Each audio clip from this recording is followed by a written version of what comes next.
smile. Smile. Mansoor, it's unmute. It's unmute.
Mrs. Nikat, do we have Dr. Uzma with us?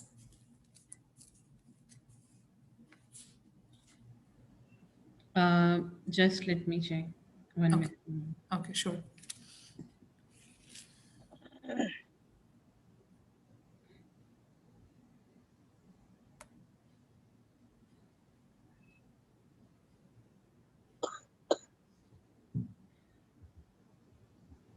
Everyone is requested to mute their mic so that we don't have any interruption and interference.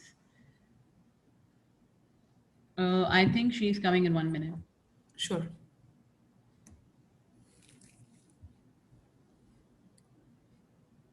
Assalamu alaikum, everyone. Just bear with us for another 2 minutes.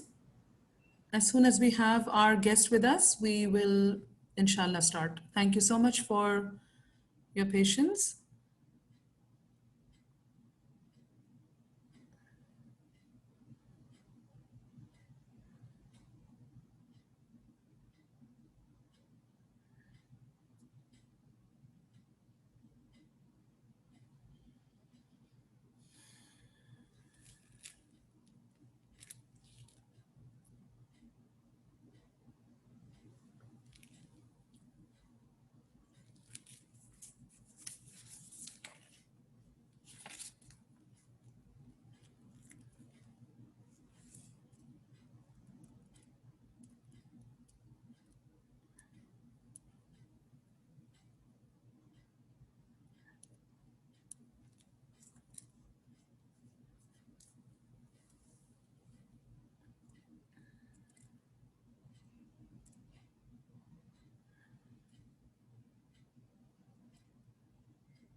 Walaikum salam. Uzma, you logging on?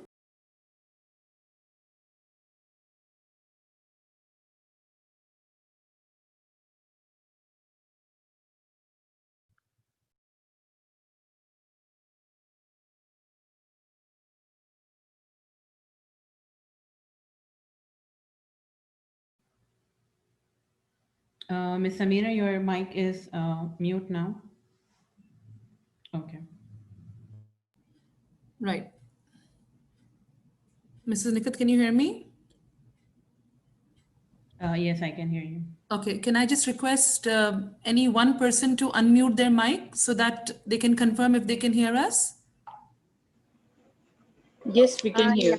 Yes, I am able to hear you. Yes, we all can hear you. Yes. Thank you. Thank you. Thank you, everyone. Thank you so much for being here. Thank you so much for your punctuality. Most of you have logged in before time. We truly appreciate that. Thank you so much. Just 1 second. As soon as our guest logs in, we will inshallah start.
Um, Sorry to keep you all waiting. Actually, we have so many participants just joining in.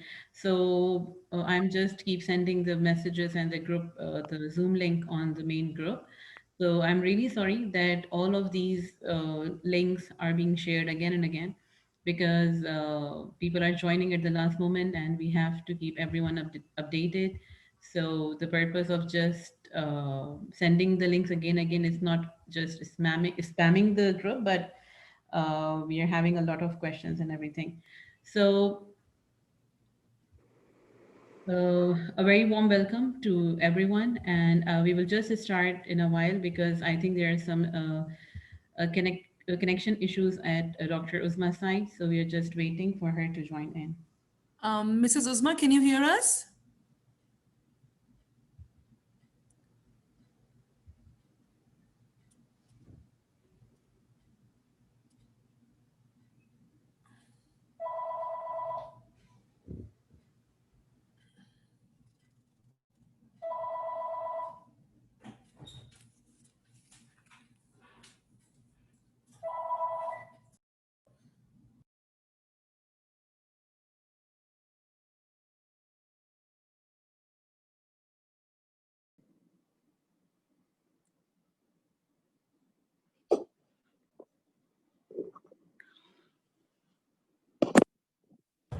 Dr. Uzma, can you hear us? Yes, Assalamu alaikum. I can. Just wait, let me fix the lighting because I think it's very bright behind me. It's going to be bright wherever you go, even if you dull it. Jazakallah khair. Let me just switch this light off. Just Okay, wait. what I'll do till then, Dr. Uzma, I'll just start talking about our program. Sure. Go on. Okay, great. Assalamu alaikum, everyone. Thank you so much for tuning in, and our sincere apologies for the technical glitches. We are so overwhelmed by the responses, the messages. We have 100 participants uh, online already, and it's not even 310. We had people logging in from before. We are truly grateful for logging in. Thank you so much. As many of you know, and for those who don't know, it's my pleasure to reintroduce ourselves. We are Paro and Parhao. We are we are a voluntary initiative wherein students teach students. This program was envisioned by Mrs. Nikhat Jamil, who is a gold medalist in research and computer engineering herself. She's a fantastic educator, and she is supported by Sana Junaid and myself, Samira Mohsin.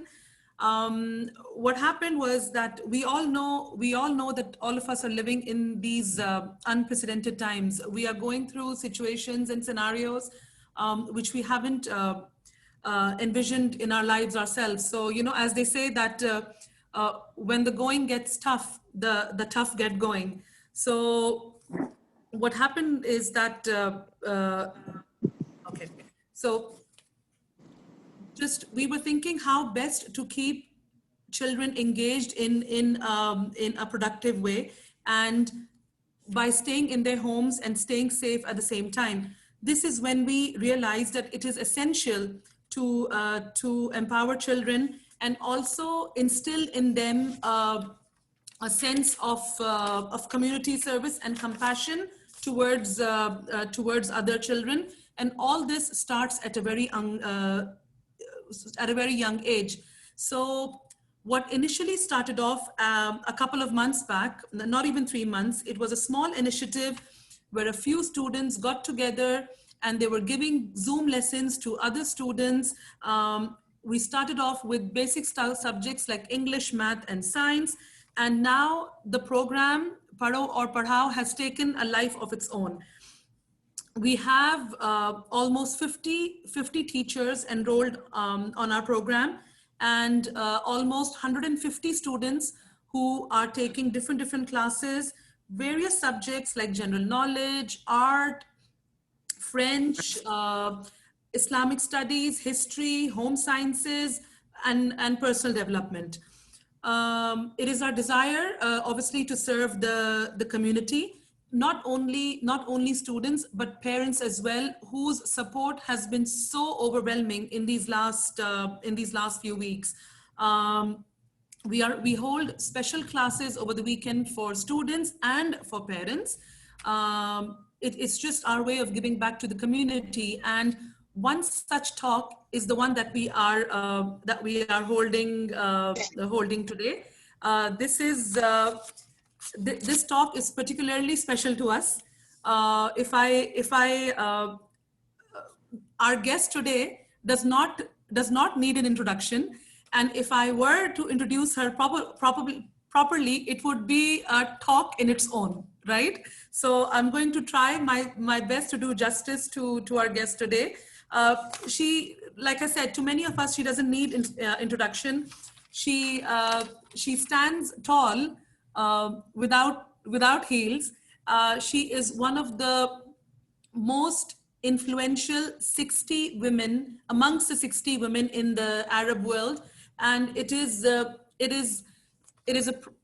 really, we are proud to say that she's the only non-Arab in that list. Dr. Uzma Raheem, our guest today, she is a clinical psychopathologist. She is the founder and director of HOPE, which is a center for children with exceptional needs.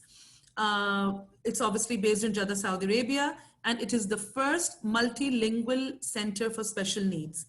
She is the co-founder and co-director of LEAP, which is a Scandinavian concept on brain-based learning. She was the first to introduce sensory brain, oh God, I missed that, brain breaks in Kingdom of Saudi Arabia. She was the first to bring play therapy into focus into Kingdom of Saudi Arabia. And the list goes on and on and on. Like I said, it just doesn't end. I mean, words are not enough to let you know, Dr. Uzma, how privileged we feel today to have you on board with us. Like I said, the introduction does not do you justice. So I would just like to hand over virtually the mic to you. So please, if you could take it from there. Jazakallah khair, first of all, for the introduction. Assalamu alaikum wa rahmatullahi wa barakatuh, everyone. Before I start, Sam, I am getting messages that the maximum capacity has reached and people are not able to join. So can you please address this and tell them where else can they join in? Yes, I'm just fixing it. Just 2 minutes. You can continue. All right, okay. Bismillah ar-Rahman Rahim. Rabbi Shrali Sadri wa Yassir li Amri waqt Islami. Thank you everybody for having me, especially Paro and Parao. Samira Mohsen, who is a childhood friend, and Nighat, who I totally admire, two very talented ladies getting in together for this amazing platform. And this is my first time over here, but inshallah, I'm going to be taking you through a journey of learning, first of all, about the brain, the sensory system, how it works in children or in adults. Even for those of you who have issues with learning, or those of you who have issues with, let us say, with your sensory system, or if you have issues with depression and anxiety, a lot of you are going to benefit because the same bases are there for everyone. So let me first of all start talking about the most important aspect that I teach everyone in all my training sessions. These are the principles of neurodevelopment that a lot of parents, a lot of educators are not aware of. The schools are nowhere aware of them. So this is what we are going to start off with, the midlines. Every human body has got 3 midlines. I know that I'm too close to the camera, but I hope, Yani, you will be able to understand it. I'll just use my pen for it. Just imagine your whole body structure, and you just imagine an imaginary line going from your forehead all the way down, dividing your right to your left. Then you visualize another imaginary line from here, all the way from your top to your bottom, dividing your back to your front. Then you imagine one more line right from your midline, because you cannot see my, my torso. I will just show it from here. Just imagine one line going right down the center of your core, the center of your trunk, just above your pelvic. And that divides your top to your bottom. Now, with every human being, with every student, with every child that is intending to learn something, these midlines need to be crossed. These midlines need to be crossed. And subhanallah, one of the activity that crosses all the left, right, top, bottom, back, front midlines is the salah. No wonder we have been asked to do that. Now, you take this information and you realize on how much physical movement is important for children. And of course, just sitting in front of a desk, in front of the screen, and I think each class is for probably half an hour to 45 minutes, and the child has got bare minimum movement. Now, what I'm going to do is I'm first going to explain some things about neurodevelopment, and I'll leave the topic over there. And when we are going to complete this whole session, you'll be able to join the dots together. And of course, please let the questions keep coming, because I'll be addressing them as I am, training you or teaching you. Now, with the midlines, as I said, the midlines have to be crossed. It has to be crossed in order for any child to learn. And people do not know about the midlines. They do not know that physical movement is so critical for learning. Movement basically is important for learning. The only thing that does not move is a dead body. So unless and until we wish to be the living dead, we need to be moving constantly, and moving in such a manner that it will benefit our brains. Now, with our brains, of course, all of you know that we have got 2 hemispheres in our brains, our right and our left. Now, between these 2 hemispheres, there is a space. I'm not going to get too scientific with all of you in here, because obviously a lot of you are probably not from the medical field. So I'm going to keep it very, very simple. So in order for everybody to understand, there's a space between both the right hemisphere and the left hemisphere. And what happens is, between the spaces, that gap that is there is connected through neural pathways. All right. Now we'll leave this information on the side as well. What happens is, Sam, are you still there with me? Because I can't see you. Samira, are you still there? Yeah, I'm very much here. I'm very much here. Okay, all right. Okay, so because I need you to be interactive with me, I want the participants to be interactive as well. You know, it gets boring talking to yourself like a schizophrenic. So yeah, so what happens is between the two hemispheres, now let us assume, I want the participants to answer as well. When you joined in this class, when you opened up your cameras, what was the first thing you saw? I was also searching for you, ma'am. Okay. We thought that the session have already All right, started. you were but searching we for could me, see but you. what is the first thing that struck you? As soon as you opened the camera, what is the first thing that struck you? What is the first thing that you spotted? You were searching for me, Samira. but what was the first thing you spotted? Mrs. Samira started in the section. Okay, all right. Can I have someone else give a few more answers before we proceed? I think before we even started this class, we had an idea that what we would be getting into, right? We had an idea about the topic. We know that what we were waiting for. So I think it was this, you know, a preconceived sort of a notion that, you know, so that's why I was looking for the slide, the introductory slide, you know, which said that, you know, am I at the right place where I'm supposed to be? Well, at the end of the session, I think a lot of people will realize they were in the wrong place the whole time. Dr. I can Uzma, I guarantee spotted you your that, lipstick because first. I'm going to change your notion about education and how parenting is supposed to be done at home, especially during, you know, this pandemic where everybody is suffering. The children are suffering the most. We parents think we are the ones suffering. No, because young bodies, subhanallah, young bodies are designed for movement. So young bodies are the ones who need it the most, and unfortunately, they are the ones who are suffering the most. Yes, somebody else has joined. Please let me know what was the Dr. first Uzma, thing. I spotted your lipstick first. Sorry? I spotted your lipstick first when I entered the room. Okay, all right. So, all right, you spotted my lipstick first. Someone else, can they tell me what else did they spot? I spotted the same thing, your lipstick and your, mashallah, beautiful big eyes. Thank you, Jazakallah khair. Okay, so now we have three people who have told us in different ways. One of them spotted me, one of them spotted Samira, one of them spotted my lipstick, and one of them spotted my lipstick and my big eyes together.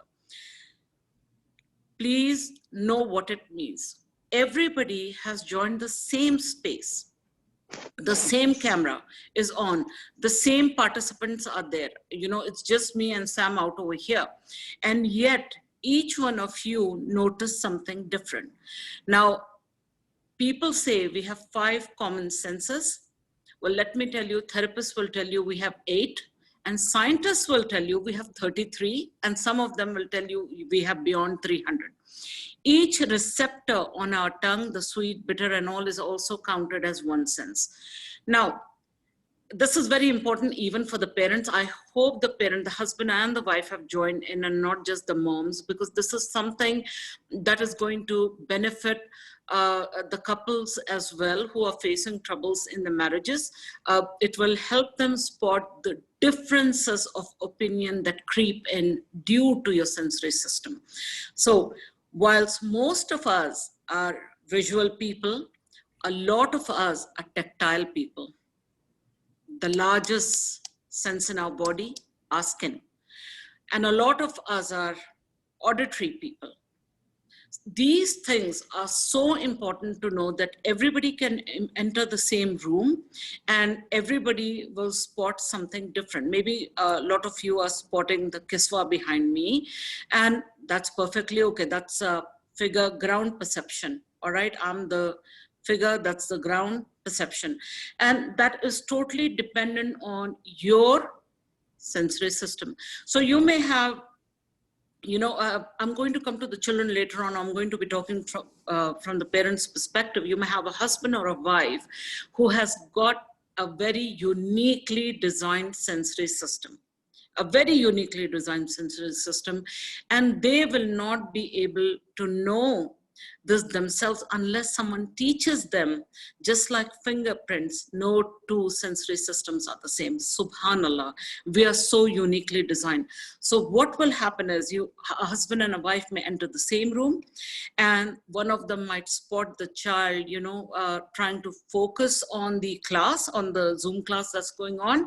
Maybe the husband will just think that the child is wasting his time. This is how information is processed.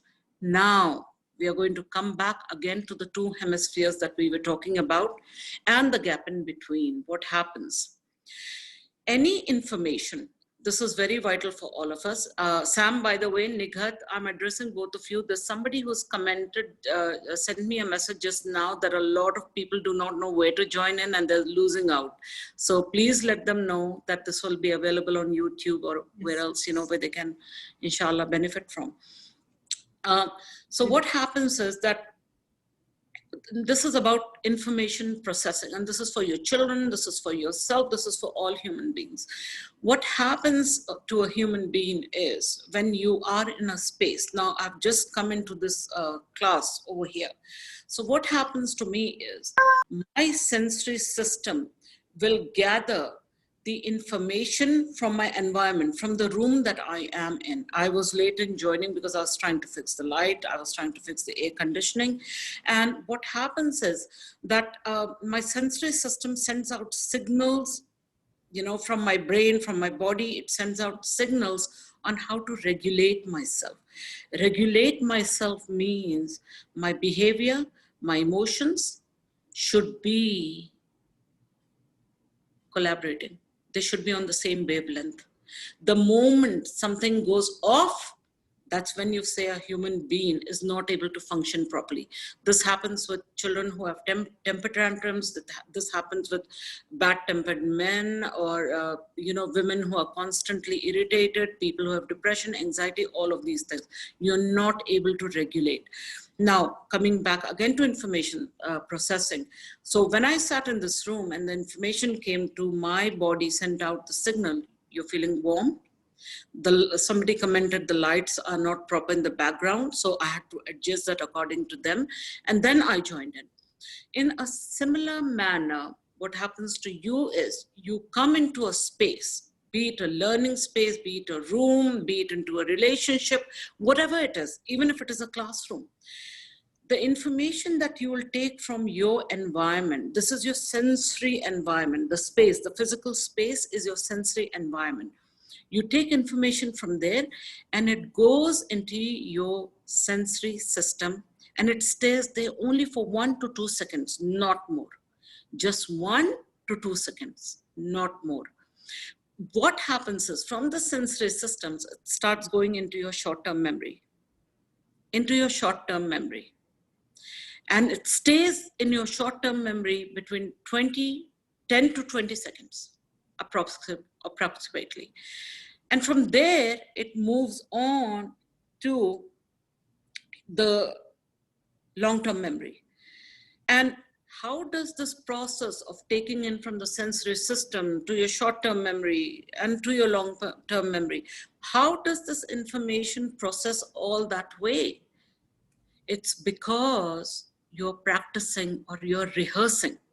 And I'm going to link it, inshallah, with the, the hadith and the Quran and Sunnah, inshallah, so that, people will understand a little bit more about, our deen as well, and the hikmah behind the hadith and everything. Rasulullah sallallahu alaihi wasallam, every time he introduced a new hadith or every time he said something to teach the people, he used to repeat it 3 times. And guess what happens? Information processing starts taking place when you repeat it 3 times. So even with your children, when they're learning something, even if there is a gap in between, guess what? If you are going to ask your children, where's Kilimanjaro?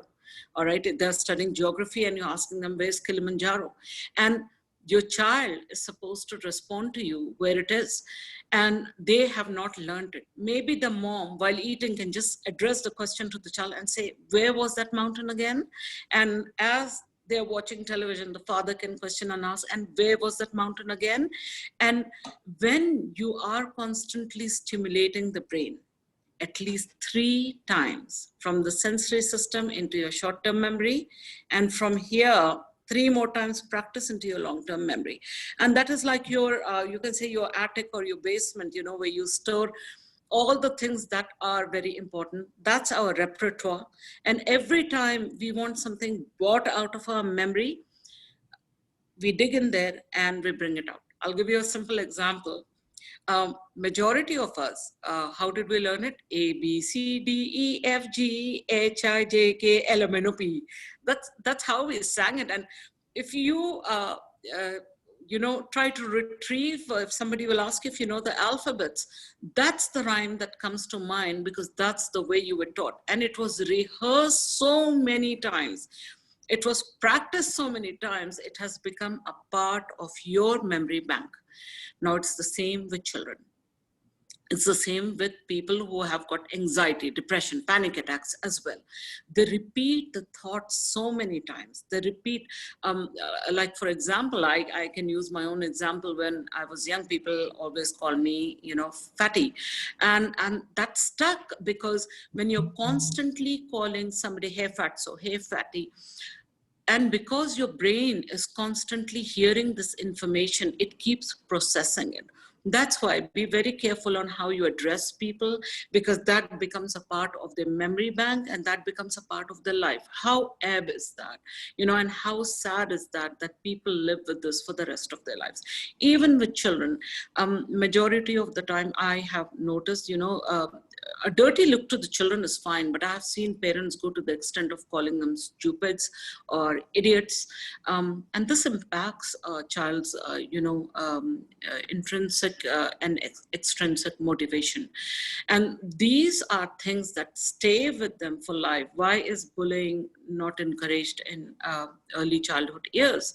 Because that impact, that trauma, that mark stays with them for life. And this is what we need to do. We need to make sure that we do not damage individuals for life. Very, very vital aspect. 3 times repetition of anything starts forming as a memory. It starts setting itself in your brain as a thought process. And the more that the thought process runs, the more established it becomes in your system. The more established it becomes in your system. Now, so now that I have said to you, what happens is between these 2 hemispheres, 3 times when a thought process is repeated, a neural pathway starts forming between the 2. They start joining with neural pathways. Now, suppose if you are in front of the television right now and you're watching me on your screens, what will happen is if you're coming regularly, let's use another example. Let's say that you come home daily for work and your routine is open the door, take your shoes off, throw your bag on one side, take off your abaya or your jacket and just sit down on the couch for some time. If this is your daily routine, guess what happens? Your brain starts forming that neural pathway. From your left to your right or from your right to your left, it starts forming a neural pathway and they start connecting. So your brain does not recognize any other path except for the path that you have taught yourself. Enter the house, remove your shoes, take off your abaya or jacket, sit down on the couch, and probably scream at your spouse. Now, that's a daily routine for majority of us. Or get me a glass of water, please, have the food ready. If at any point of time you decide, right, let me not enter through the main door, today let me enter from the kitchen entrance or from the back door. If you come in from there and instead of removing your shoes, you remove your abaya or your jacket first, keep your bag down, remove your shoes, and then decide to get the glass of water yourself, guess what is going to happen? Your brain is going to start forming a new neural pathway. And the more the neural pathways in your brain, the more the impact of learning on you. The more you're going to learn, the more your memory bank is going to register, and the more neural pathways that are there, the better or optimal brain functioning is going to take place between the left and the right hemispheres.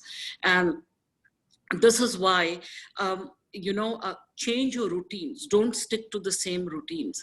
And people who stick normally to the same routines, you will see a lot of them have got Alzheimer's or dementia. If you want to avoid all these things and make sure that your cognition is the process of thinking, and our cognitive processes are what leads us to have better speech, better learning, better everything. I'll explain that later on. But this short terminology explanation is enough. So what happens is that when your memory bank is accumulating all these memories, that's why you need new neural pathways constantly. So your brain is constantly challenged. Now, a lot of our schools, a lot of our educators, unfortunately, do not understand the impact of movement. They do not understand, because in our school, if majority of the parents are tuning in, they will know what happens is, this happened with me, you are not allowed to change your seat. You enter your classroom and you have to sit in the same seat allotted to you till you rot over there till the end of year.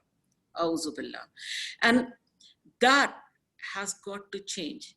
If every single day, and sitting next to your best friend daily, guess what? You are absorbing from each other the same energy daily. One of you might be somebody who does a salah and is all constantly in a state of wudu. Well, let's not act like everybody is very pure in here, but I'm just stating, just to give you an extreme example. And the other one is not, although she might be really nice, really good, everything else. But you absorb each other's energies, and that needs to be avoided. Absorbing each other's energies can also impact your learning. With children who do not take a shower, I mean, I had to suffer with that, where I had been placed next to somebody who wouldn't take a shower. They would take a shower once a week, and that really impacted, because you are so engrossed, so involved in, totally absorbing the energy, that you have got nothing left in order to absorb the learning. So please watch out what is going on in your homes, because these are things that are called points of expenditure. I'll explain that later on as well. But first of all, I'm going to come back again to the neural pathways. Now, if we change the routine, if the educators in the schools, if they have joined in today, if you're hearing me out, please know you can maximize, you can optimize learning if you are going to be changing the seats of the children daily. The ones in the front can go to the middle to the back, the left to the right to the left. Why? Not just because of neural pathways, because everybody's sensory system is operating differently on a different level. Like myself and Samira right now, we are online at the same time, but guess what? She's absorbing, even if we sit in the same space, different people are going to absorb different information. Remember this. Even with me training, I mean, the ladies were kind enough to say, I saw your lipstick, I saw your big eyes, I saw Sam, I saw, you, I was waiting for you and things like that. There might be others who are probably thinking, out with all this, I'm here just for the information. And you're all in the same space. This has all got to do with how your sensory system is processing the information that is taken in from your sensory environment, and how it is processing it from your short term to your long term. For right now, it's your short term. But if you watch this video more than 3 times, I can guarantee you a lot of the information will be in your memory bank forever, to teach your children and to teach your grandchildren and others. So we spoke about movement, we spoke about the left-right hemisphere, why the neural pathways are so important. So please, parents, educators, if you're seating your child in the same spot daily, the same desk, same chair, and the child is taking those classes in the same manner, there are certain things that you need to keep in mind. As I said, we parents and educators are not suffering as much as these children are suffering, because movement is key. And young bodies are designed for movement. And this is the unfortunate part, where parents and educators are both at fault, and schools are the worst of them all, where they tell a child, sit still, don't move. You think commands like these are easy for a child to follow through and to act on it. It's not. Sitting still, people might think, is a very simple task. It's simple for adults like us who have anyway just stuck to our grounds and we refuse to move. But for children, it is a highly complex and a very high level task to sit still in one space. It's very difficult. And if you are placing your desk along the same way, your laptops or your phones connected, and the child is just sitting and taking the same thakela notes all the time, guess what? This needs to change. How do you change it? First of all, there are certain prerequisites even for learning. And what do you think, guys? Let me ask the participants. What do you think is one of the, you can just comment and just say it instead of joining in, that what do you think is the first prerequisite for learning? Yourself, Samira, what do you think it is? Oh God, it's been such a long time since I've learned. Someone said interest. I've heard something like your lecture. Obviously, a stimulating environment. I would have thought. Happy mind, readiness. Interest. Motivation. People are saying interest, a relaxed mind, feel the importance, readiness. All right, Engagement and let me motivation. inform you, routine. None of you are right. Positivity, no. Involvement, no. Readiness to learn. Listening. Engagement. You're very close, Mahnur. Eagerness in adapting new things, or showing eagerness in learning new things. It is not. Guess what? It is attention. Attention is the first thing that is needed in order. Listening is part of it, but listening comes after attention. The first thing is your attention, your focus. That's the first cognitive process that goes into action the moment you sit down to learn. With all of the participants over here, they are paying attention to me, or they're paying attention to the listening part, and that's why they're able to read, or they're able to listen, or to comprehend the commands that I'm giving. That what is the first cognitive skill that is required, and that's attention. Participants, attention is one of the key things. Now, a child that has not slept well, a child that has not had proper breakfast, a child who's just dressed in their pajamas is not a child that is ready for paying that attention. You need to have that readiness. Someone is saying they're not able to hear. Just look into that, please. Taking a shower, having your breakfast, having a glass of water nearby, but not close enough. Do not keep it close enough. We want it to be a little far away, because we want the child to cross the midline when they reach out to the glass of water, and then they drink it and place it back. We need that. I'm going to be coming to some few exercises that the children can do to cross the midlines, inshallah, towards the end of this training session, inshallah. So this child who's not ready and who's in pajamas is not, basically ready for paying the attention, because they're still enveloped in that energy designed for sleep. Why do, a lot of parents who come to me citing marriage issues, I'm going to address the parents and the children together bit by bit, so inshallah everybody will benefit. Why do I tell the parents, when they come into me and they tell me, when they have the complaints and they have got, discord, and I tell them that you need to know something. If the husband is coming home and the wife is dressed in the same nightie, cooking in that same nightie, smelling like the dal tadka, smelling like the khurma she's just made. You need something. The man needs something to come home to. And it's likewise for the wife, you know, who wants to approach her husband, and the husband is there coming all sweaty and grimy from work and wants to go and hug his wife. That's an energy that is repulsive. Whether we say it or we don't, whether we accept it or we don't, but this is a reality. In order for energies to be conducive, in order for energies to, you know, to bond, in order for energies to connect, and in order for energies to benefit both parties, remember one thing, please. Allah subhanahu wa ta'ala never gave anything, has not made any relationship in this world worthwhile where there's no give and take. Please remember this. The khair is only in give and take. If there's only taking or only giving, then the benefit is lost. You know, the khair, the barakah in that is lost, okay? So please do remember this, on how energies are very conducive to all of this, and for the children as well.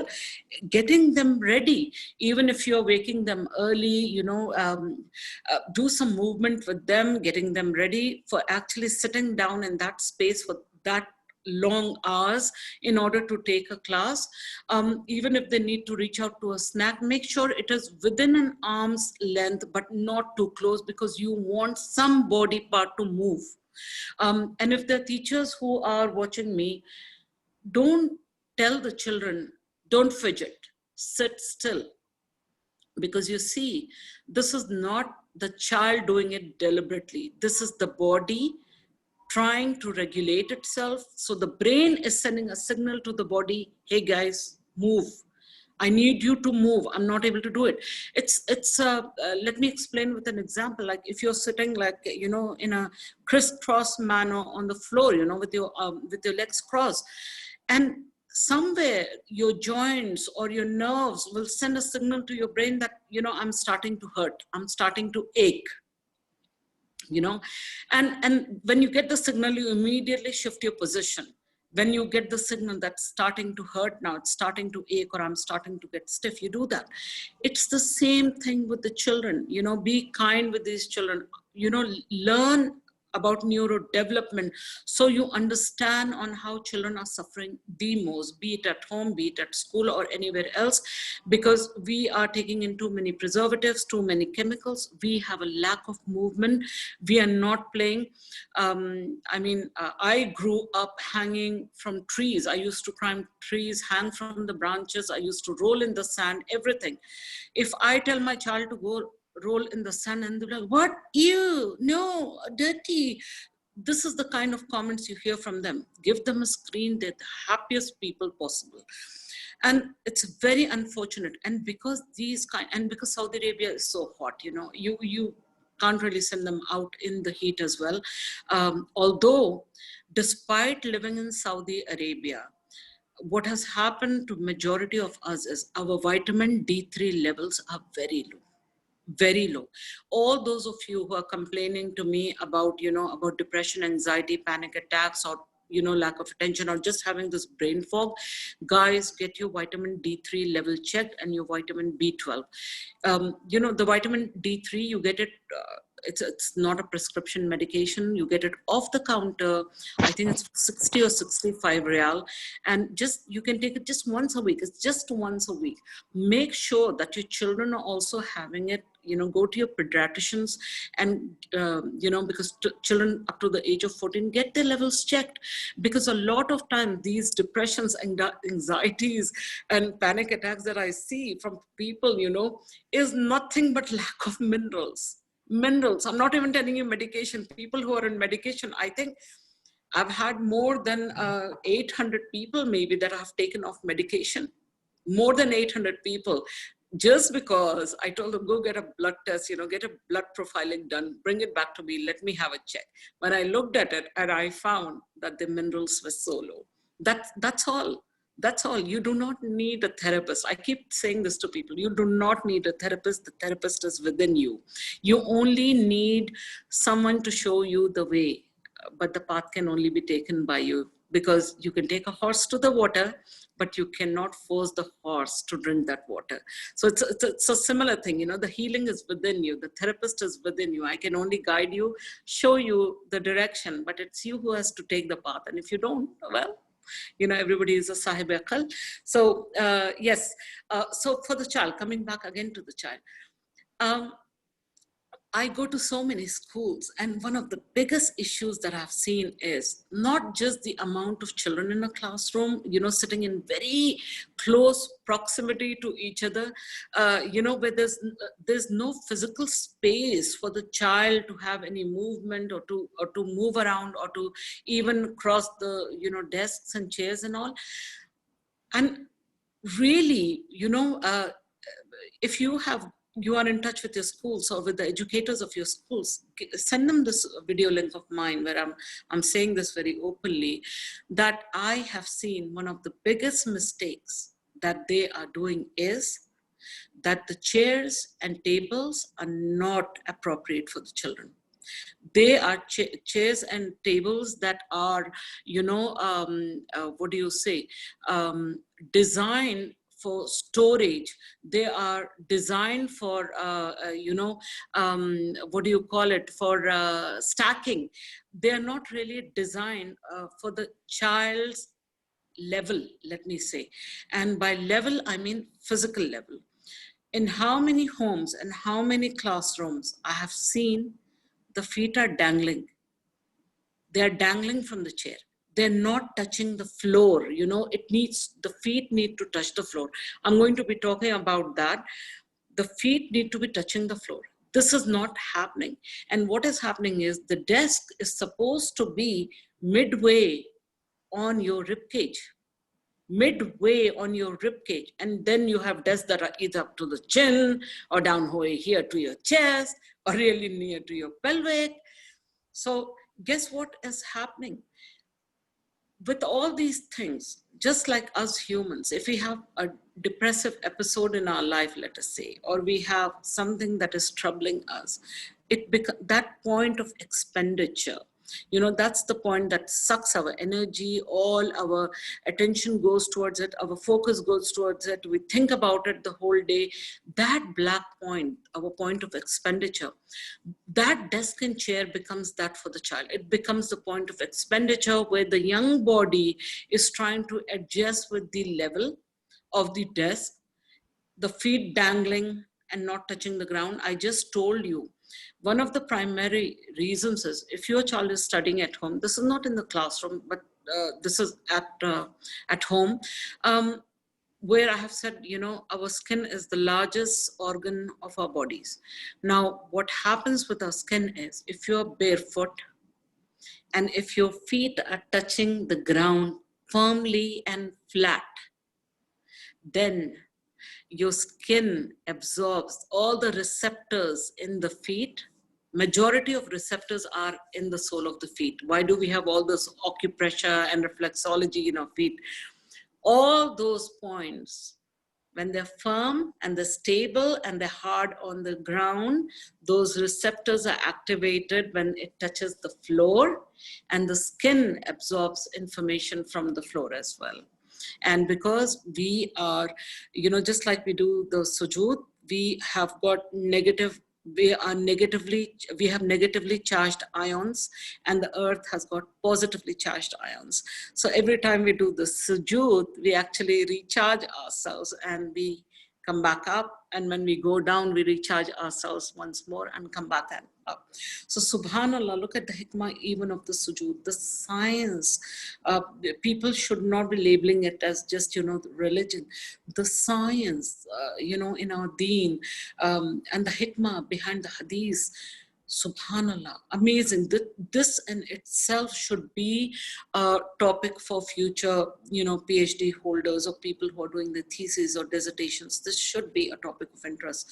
There is so much proof in our deen and in our hadith on the things that scientists are talking about, and it can be linked together.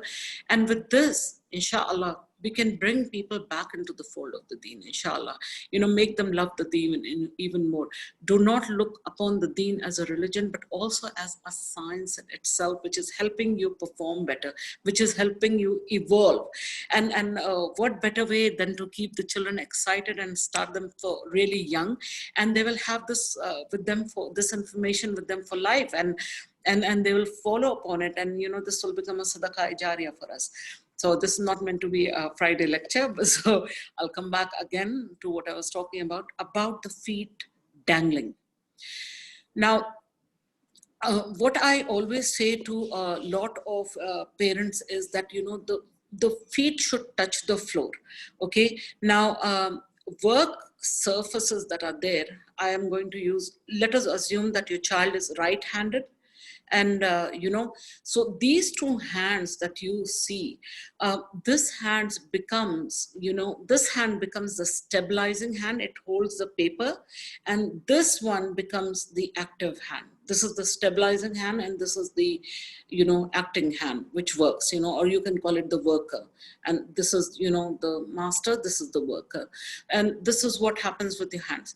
When the work surface is not appropriate and you have cluttered it with too many things, you know, clutter in itself is a sign of, you know, having psychological issues. So if you're cluttering it with, let us say, you know, your papers, your books, your pens, and, you know, the child has got his snack over there, and you've got, you know, the smells wafting in from the kitchen or something else, all those things add to the learning environment. A lot of people do not understand that, but because sensory systems are so different, even if you light a candle, certain people are going to love that smell because they, you know, their olfactory system likes that smell. And then you're going to have so many people who are not going to like that smell because their olfactory sense is very different from yours, or they just smell something with which your other scent collided, and they do not like that immediate change that is happening within the olfactory system. So totally depending on how much clutter you're keeping, your child will not have this, you know, the balancing, you know, the stabilizing hand and the writing hand in order to move around on the desk. Secondly, the distractions. You know, not easy for a child to say, you know, sit still and listen to the commands. But people do not know that, you know, height of table should be, you know, as I said, midway across your rib cage. And excuse me, the elbows should also be at 90-degree angle on the surface. And I'm saying this because postural signals are constantly sent to your brain. So when a child is there for so long, they might not be able to tell you except that mama, it's hurting, or baba, I'm not able to do it anymore. Or if they're scared of you, or if you are a beater, you know, if you physically abuse your children or you verbally abuse your children, then that child will probably not even have the, let us say, you know, the guts to even tell you on what is happening with their body. And such a child will lose out, not just in terms of the signals being sent, because signals are constantly sent, and if you do not listen to them and act upon them, there's a high likelihood that because you're not acting upon the signals being sent, you're not going to function normally as a human being. Or there might be, you know, some neurological defect later on in the future, because anything that we do not utilize for a long time, you basically are extincting it. So yeah, you need to keep that in mind. Now, hips, your knees, elbows, ankles should all be at 90 degrees on that desk and chair. And now, sitting still, like I said, with parents and teachers especially, who tell the child, you know, don't fidget, don't move, sit still. It's, as I said, it's a very complex skill, and it's a very high up skill. You know, it's not a lower level skill. It's a lower level skill for adults, not for children. They cannot. Now, the ability to extend the body, how do you say it, effortlessly, against gravity, it requires certain things. It asks the child to curb the impulsivity, all right, because children are impulsive in their movements. It asks them to curb the impulsivity. It asks them to filter the distractions in the environment. And it has also asked them to focus on the task.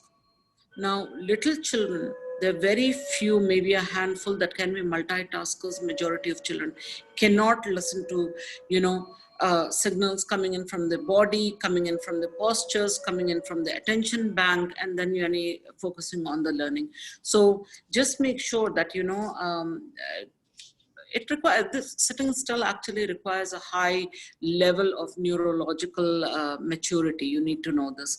And it also requires physical strength, and it also requires a lot of stability. Now, one very surprising thing that I'm going to teach you today is on handwriting. Now, what do you think is the reason for poor handwriting, Samira? Oh God, I am. Let's ask the participants as well. What do they think? Because we have a question as well on this actually. Okay. Yeah. Right. Now that you've mentioned it, a parent is asking that, sorry to cut you while you were telling us about something else. No, that's all right. Mirror image writing by children. Why does that happen? Okay, so that's taking away from our subject, but Exactly. mirror images happening till the age of 7 is perfectly fine. It is considered totally normal development. So you do not have to worry if you're B and you're D, or, that looks, the children are shifting in. That's perfectly all right till the age of 7. If they do it after the age of 7, then my advice to you is to get to an educational psychologist and get them checked out for dyslexia, dyspraxia, dyscalculia, whatever learning dysfunction is taking place in the child.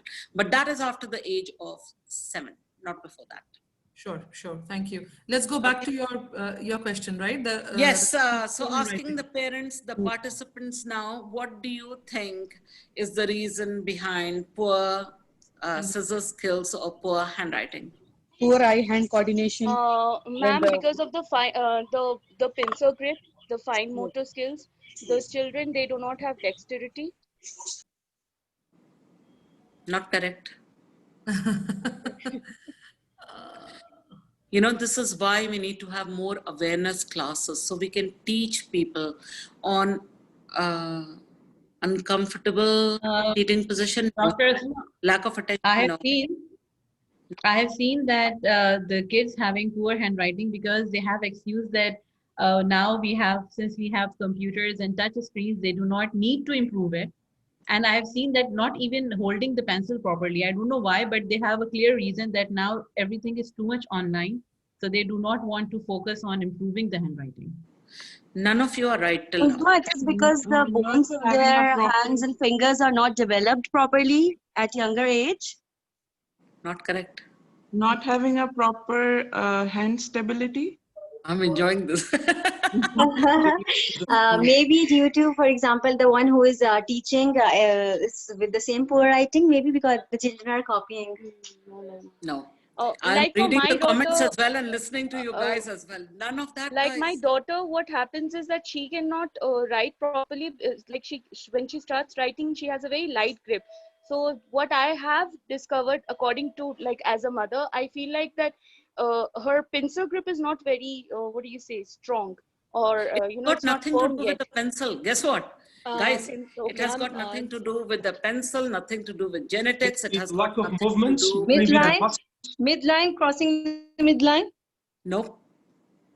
Might be the sign of high intelligence, ma'am, because the pen cannot keep up with your brain. No. Guess what? The answer is so shocking, guys. It is because the core or the trunk of the child's body is not well developed. Can you imagine? I will tell you, because I think I'll have to move a little, so in order for you to see through the camera what I'm saying. 1 second, please. All right, so you are going to see this part. You see just above your pelvic, this region. If this region is not strong, anything proximal to it will be strong or not strong. If your core is not strong, then your thigh muscles, your rib cage, whatever is not going to be strong. But if your core is strong, guess what happens? The proximal muscles are going to be strong. And in turn, the distal muscles, proximal means the muscles that are very close to your core, they are going to be strong. And distal muscle means the muscles that are far away from your core are going to be strong. Now, what happens with this is, excuse the sound. So when your core is strong, what will happen is your shoulders will be strong. When your shoulders are strong, your elbow stability will be better. When your elbow stability is better, your wrist extension will be better. When your wrist extension is fine, your fine motor is excellent. And when your fine motor is excellent, your handwriting, your cutting skills, everything else is going to stabilize. Isn't that amazing? That's subhanallah. That's who would have, Subhanallah.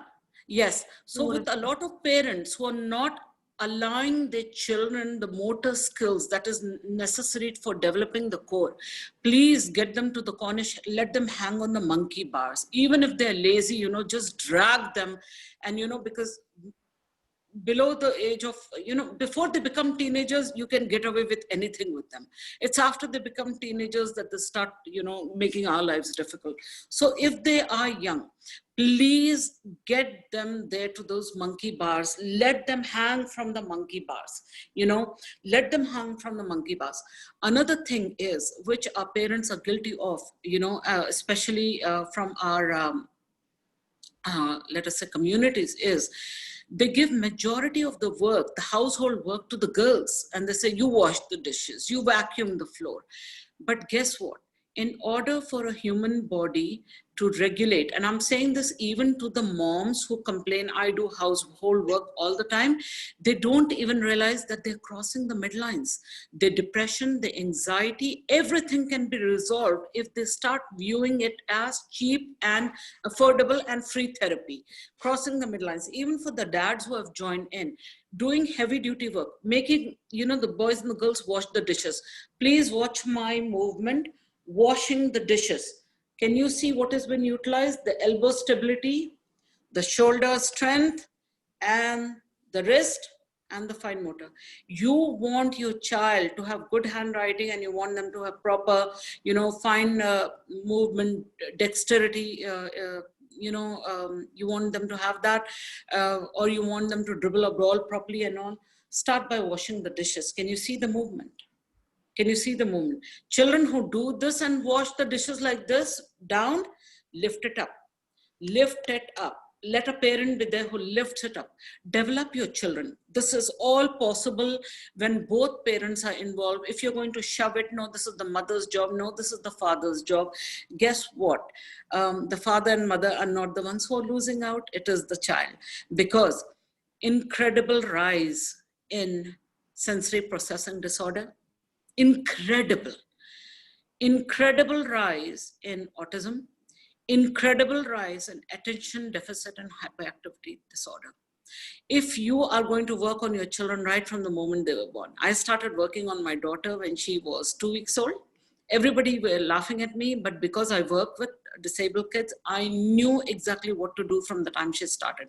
And when she was 1.5 years old, she actually was ready to go to school, even holding the pencil and everything. So this is where languages are introduced, things. I mean, my parents introduced me to languages at such an early age, and that's why I know 5 languages. But I knew 7 before. I lost 2 of them. They became extinct because I did not put them into practice. Introduce languages before the ages of 5 so that your children are going to benefit, you know. I mean, Sam, if you remember, way back in late 1970s or early 80s, yeah. I mean, we always stayed within our father's circles, you know, all the doctors together, and all of us speaking either English or Urdu. Yeah. And we never interacted with the Arabs. We never interacted, we did not have that inclination to learn Arabic, which is such a beautiful language. The more languages your child is going to know, not only are they going to become linguists, but because those neural pathways are going to form, your child's brain, optimal brain functioning is going to take place. Your child is going to have, you know, a brain that is working at fantastic capacity. So please, monkey bars, as I said, let them hang. Even all of you, those of you who say my hands are very weak, you know, I'm not able to do much work and all, hang from those monkey bars. Young children, another simple thing that you can do at home with these children in order to develop their core is tell them from one end of the room to the other end of the room, ask them to roll on the floor. Ask them to roll from one end of the room to the other end of the room. It takes a lot of effort for us to roll, and this crosses the midline. And when that happens, that core is going to develop. There's simple things in your house that you can do, even for the gentlemen who have joined in, honestly, joining in with household work, because a lot of that work is heavy work, all right? Children, especially those who have attention problems, you know, yes, swimming as well. I read somebody's comment right now, even swimming as well, because that crosses the midline. Any sport, any dance crosses the midline. Salah crosses the midline as well. Pushing and pulling, you know, like maybe just the basic a door in your house where the child is pulling and the parent is pushing, or the child is pushing and the parent is pulling. Something like that, you know, an opposite reaction that should go on, very simple things. And yes, cycling also is for, you know, crossing your midline, and that is going to be so helpful for everyone. And remember, the more you sweat, the more neurotransmitters your body naturally emits. So instead of taking all those antidepressants and taking, you know, Panadols for your headaches and things like that, then what you need to do is get that sweat going. Involve yourself in heavy work that is going to release your sweat naturally. And along with your sweat, your feel-good neurotransmitters or your feel-good chemicals, dopamine, serotonin, are going to be released by the body naturally. So you don't have to go to a therapist, you don't have to go to a doctor. And plus, you know, you are allowing your body to naturally produce them, and that is going to help you become a better version of yourself. It's going to evolve you nicely and beautifully, inshallah. It's going to help you and stay in a, you know, in a happy state of mind. Any questions there, Sam? I saw some comments. Yeah. We have some questions here, Dr. Uzma. One parent is asking, do you have any idea for an ABA therapist or a speech therapist in Yambu? You need to join my page, Hope for Exceptional Needs. I will send Nigat the link to the group or to the page. And we normally post over there. Parents post their queries and we try to find, I know an occupational therapist in Kubar, I think. In Yambo, there is a center that has opened. No, not in Yambo, sorry. No. Okay, you can post your question over there and inshallah, you know, we try to search for specialists for you. Please, if you can do that. And we have another question. They seem to be related. They're from two different parents, but they're sort of related. Question number one, can an autistic child join a regular school? And a similar question is, how to support an autistic child in the classroom? Okay, now you've got to remember that autism, you know, the autism spectrum disorder, ASD umbrella, has got 5 categories in it, all right, which is classical autism, and then you have got childhood disintegrative disorder, then you have got Rett syndrome, and then you have got PDD and PDD-NOS. PDD is pervasive developmental disorder, and PDD-NOS is pervasive developmental disorder, not otherwise specified. Now, Rett and childhood disintegrative disorder, these are progressive, and you know, the children are usually very very unfortunately not able to participate in much. But if you have autism, and if your sensory processing disorder, because normally you're going to see autism comes along with a lot of sensory issues as well. If those sensory issues are not too much, yes, the child can participate and can do a lot. But guess what? Even if your child can participate and do a lot, our teachers are not educated enough to take on autistic children, because I'll tell you the reasons for it. And second thing of all, the school system will not allow the so-called regular children to integrate with those who are considered, borderline. And another thing, this is on the parents. I always tell them, do istikhara. They're just so eager for the child to join a regular school. They think, sitting with regular children will make my child normal. That does not happen. Your child or any other child or myself, even if I sit with anyone, I'm only going to perform to whatever potential is there within me. I might push the boundaries a bit, but I'm not going to go, wherever they are going. And there are very few people, few children. I think one of the main concerns that parents have is like I said, one of the first cognitive process of learning is attention. Another aspect of that, which is very important, is imitation. Now, you will find imitation is there only in Down syndrome children. You're not going to find it a lot in autistic children, unless and until they are pervasive developmental disorder or pervasive developmental disorder not otherwise specified. Unless and until I see your child and check them out myself and know what category they belong to, I cannot say much. So I need to observe them. But please know, a lot of children are probably not even autistic. It might be ADHD along with a sensory issue that's happening. Too much preservatives, too many canned foods, too many sodas, added sugars, everything is adding to our woes. And not only to our physical health, but also to our mental health. And we don't seem to be realizing that on, the amount of gluten, how many people are going gluten-free, how many people are going casein-free.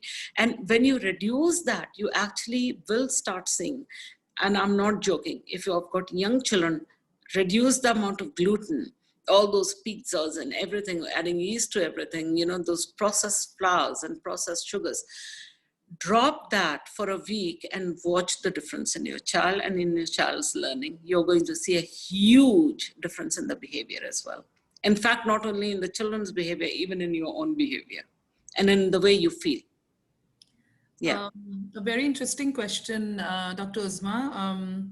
How to deal with, I think this is, I don't know if this is for the child or for the parents, how to deal with bipolar disorder and mood stabilizer medications. Are they to be taken lifelong if this condition is diagnosed? Well, with majority of psychiatrists are going to tell you, I am not a psychiatrist. Please remember this. I am a clinical psychopathologist. Psychopathology is my major. I'm basically, in layman language, I'm a clinical psychologist, a PhD.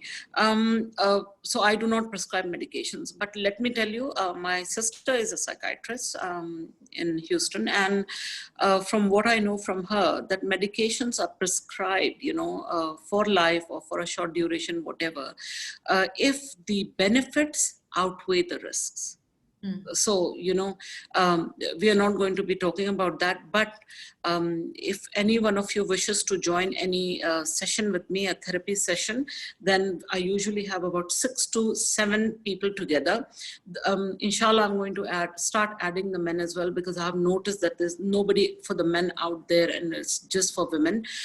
So inshallah, be it couple therapy or be it with the men over there as well, 6 sessions only is what is required for them to arm themselves with the knowledge. What is, mood dysfunction, what is depression, what is anxiety. You first need to learn it. These have become such fancy terms for 2020, especially with the pandemic, where all of us have, got reduced hopes. Even if we had we were in very high spirits.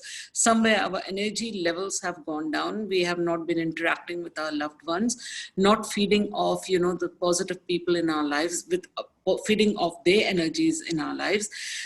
Same situation every day. Just get up, sit in front of the, the cameras or the lessons, do the same routine again and again and again. So guess what? Our neural pathways have stagnated somewhere. We are not introducing new things to do that can keep us motivated, intrinsically and extrinsically. Yeah. Thank you so much for that. Dr. Uzma, another interesting question. Someone's child, he or she, they nail, they bite their nails a lot, and apparently for many, it may be a sort of a stress reliever, and how to stop this habit. Anybody, you see, when children bite, yeah, this biting, this is all a sort of deep muscle stimulation. Right. All right. And what you need to do for this is, for babies, okay, because they are at the Freudian oral stage of their, development. They do that because, they are used to latching onto the breast and then to latching onto a nipple in order to breastfeed, or to, taking milk from the bottle, and they mouth everything because they're still in the exploration stages of their lives. With toddlers, if toddlers are biting, or if they're doing this, guess what is the reason?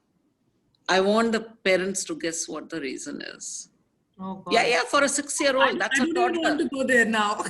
You don't want to go there now? I mean, this just shows our lack of, that there's so much to learn.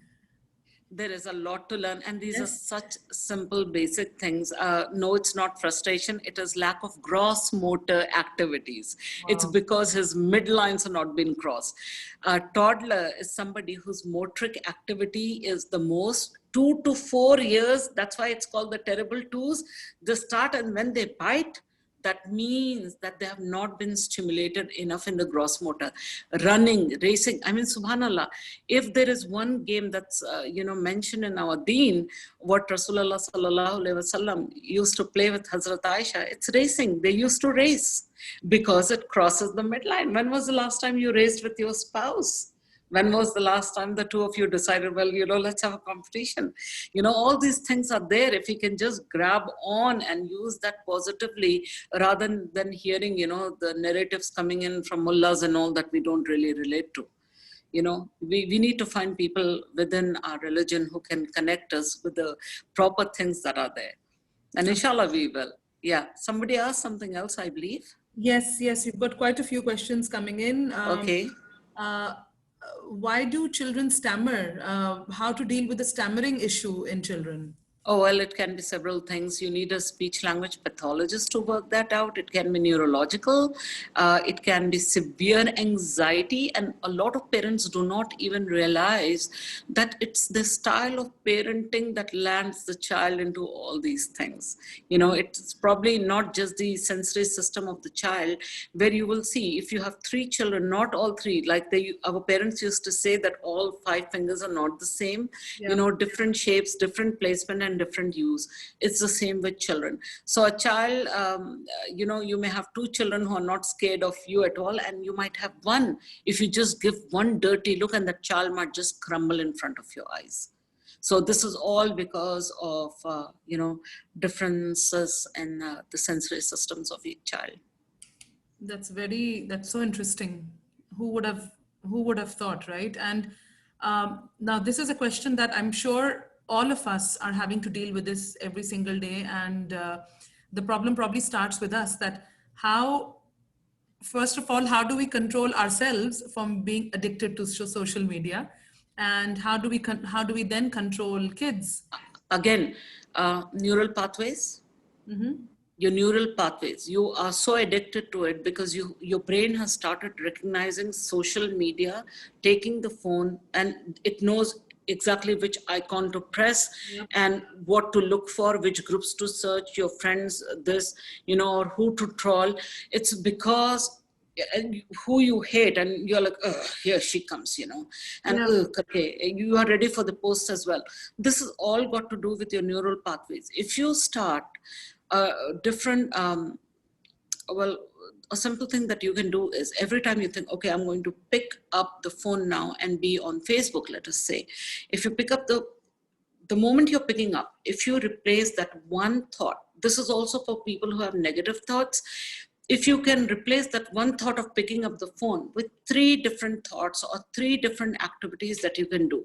Let me pick the phone, let me call my mom to ask how she is, or let me send somebody a sweet message, or let me go and make some lemonade for the family.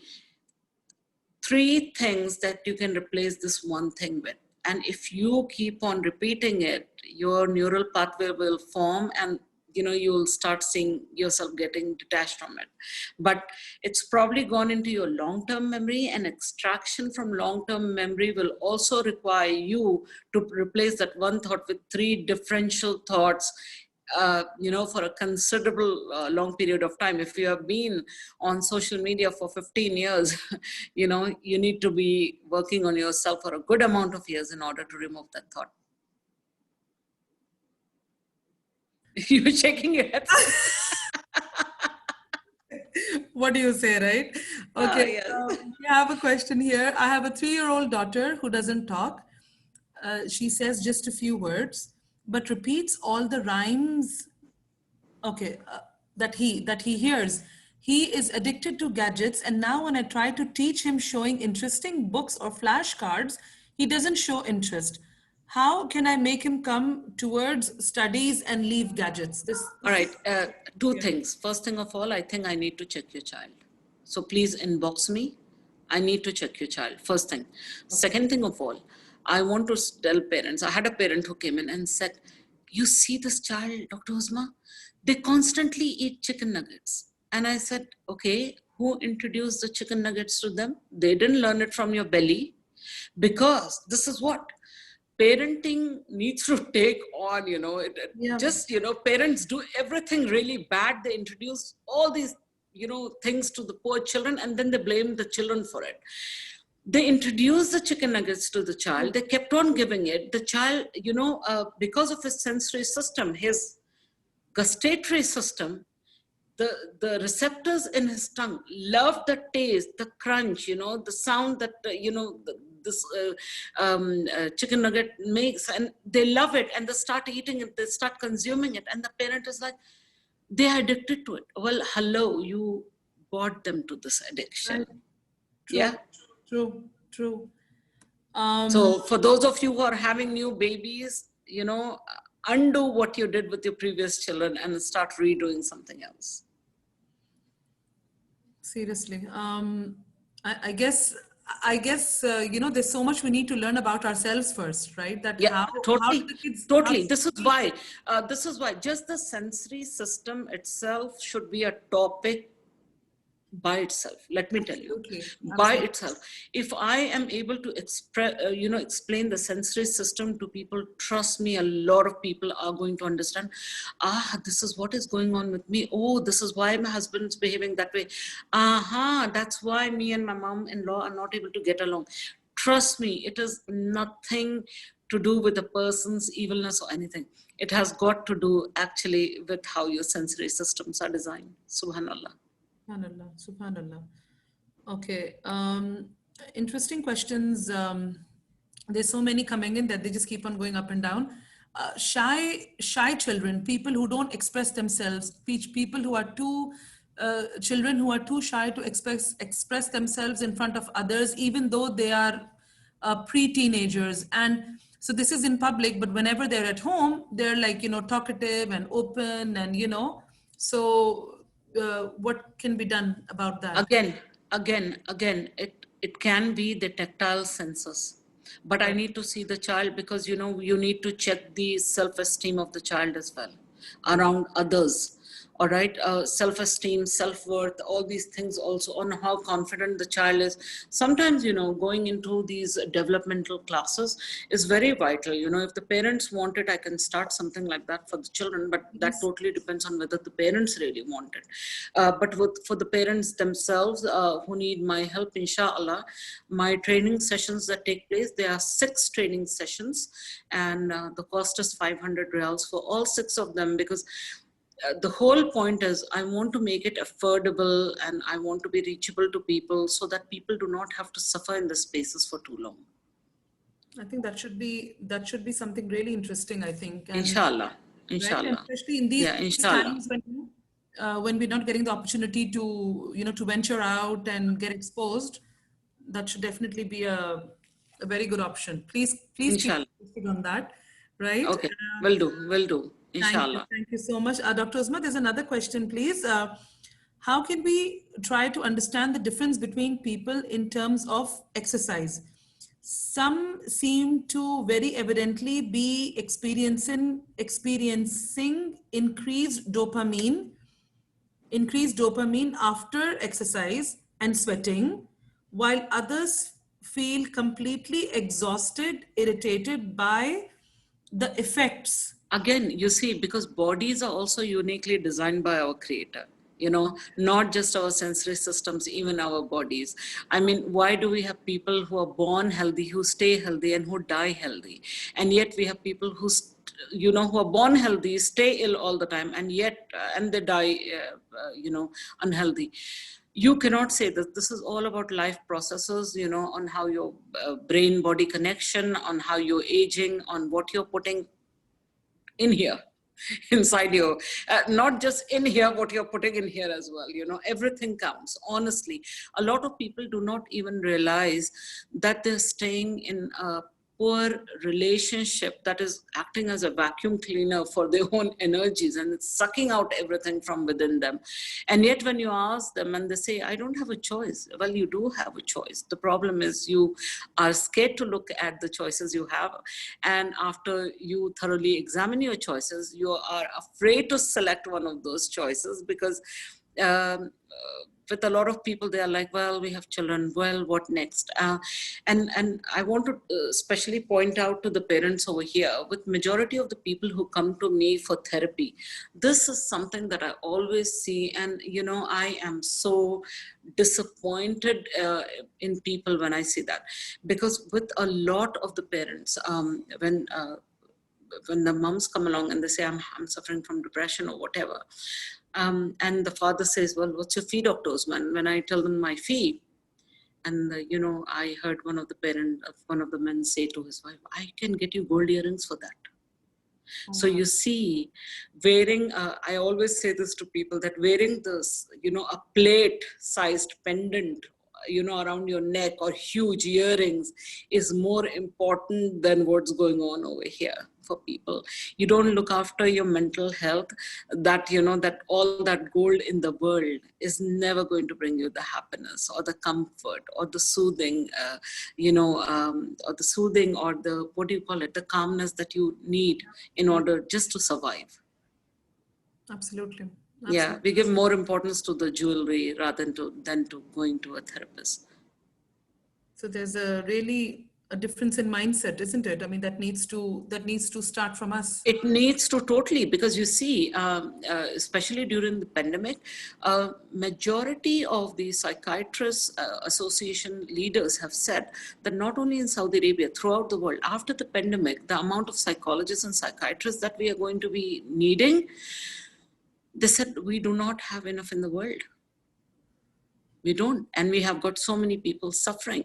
And while the participants are here, let me also tell you that, I do charge, if I see a child, my fee is 300 riyal for the child. Testing the child is for free. If you want a written report, that's different, but I charge 300 riyal for testing the child, for checking the child. Testing the child is for free in the center. And if I see an adult, then I charge 300 riyals for 45 minutes. And the follow-up If needed, is for free. If needed, it's not. Rates can fluctuate. But if there's someone who's going to come in and say, well, guess what? I do not have the money, but I need the help. Then all you have to do is bring in your salary statement to me to prove it that you cannot afford it. And inshallah, I'll not charge you. That's really Or I'll nice. decrease the charges for you.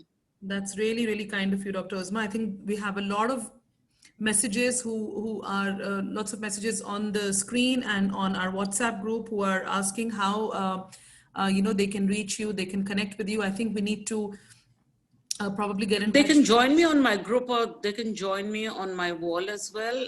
Just let me know that that you attended my session. So just add me and I'll add you. And inshallah, join the group as well. Nighat will give you the number for my center where you can easily call up my staff or WhatsApp them if nobody is picking up the phone. WhatsApp them and tell them if any healing session comes up, let us know.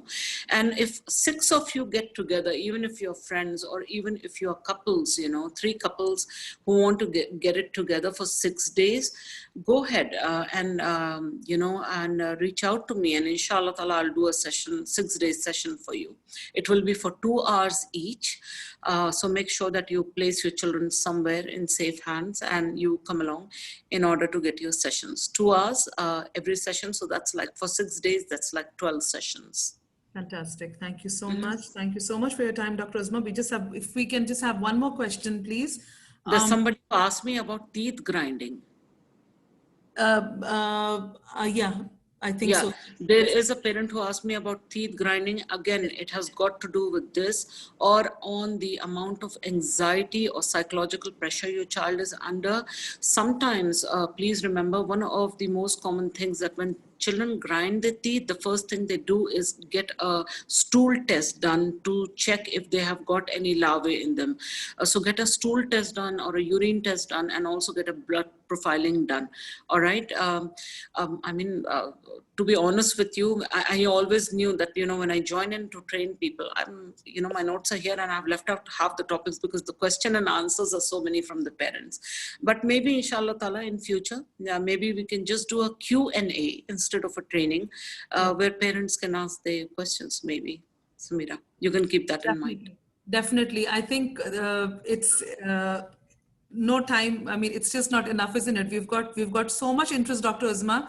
I think we'll definitely need to have a follow-up questions because we're just a bit conscious of the time. It is a Friday. It is a weekend. It's a family day for most of you. So thank you so much.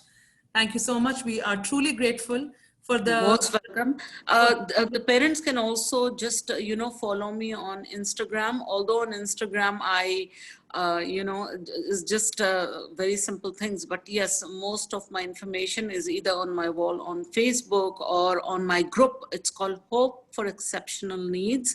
On the page, I just post scientific things, but on the group, it's, it's interactive. The group is interactive where the parents ask, and, you can put your queries over there, inshallah. And, and you can get all my details from Nighat, inshallah. She's going to help you out with that. Thank you so much, Dr. Uzma Raheem, and we will be Most just welcome. sharing your Insta handle and your all the details in the main group as well. And we have already shared the your contact for the Hope Center as well. And thank you so much again. It was and I'm really sorry for sharing a YouTube link a little bit late, but Alhamdulillah, we had more than 150 people attending this session, and we are really honored. And really, I saw very few men, but I would love to see the fathers there next time, honestly, because you see, if you want your child to develop, if you want your child to, grow at maximum pace, and if you want them to have the full optimum life, let us say, then you need both parents. You don't need just the mom or just the dad. You need 2 parents who will pull it for the child. And children know that, we think, they act smart in other things, but trust me, even the young children, they know who's the hands-on parent. And we need that. We need our men to be there for our children as well. And we need to pull them into this ring, with so many distractions in this world now. We need to come back to primitive parenting. primitive Absolutely. parenting. Absolutely. That's the word that I can think of. People We have have responded wonderful that fathers. their fathers are like the both the parents are there, and alhamdulillah, alhamdulillah, it was. Oh, alhamdulillah. Well, then this gives me the opportunity to tell all the parents that inshallah, maybe within a month to a month and a half, I'm starting free training YouTube videos. Inshallah, when I do that, I'll make the announcement. Maybe Nikat and Sam can also, just promote that. And inshallah, these will be very short videos with just, solutions for everyone. So you do not have to go running for information here and there, inshallah ta'ala. Absolutely. Dr. Uzma, as usual, we are so grateful. Thank you so much. Jazakallah khair for having me. Thank you. Thank you everyone for joining in, and watch this space for such informative talks in the future. And Dr. Uzma, one session was not enough. We are already having requests for a second one. So yes, hope to see you again very soon. Thank you. Inshallah ta'ala. Inshallah, you take care. All Thanks. right then. Assalamu Allah alaikum, everyone. Wa alaikum assalam wa rahmatullahi wa barakatuh.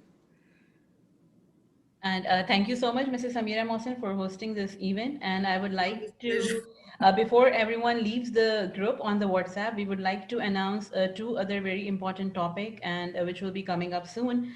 The first session will be about the first thing first regarding time management, which will be on 25th September.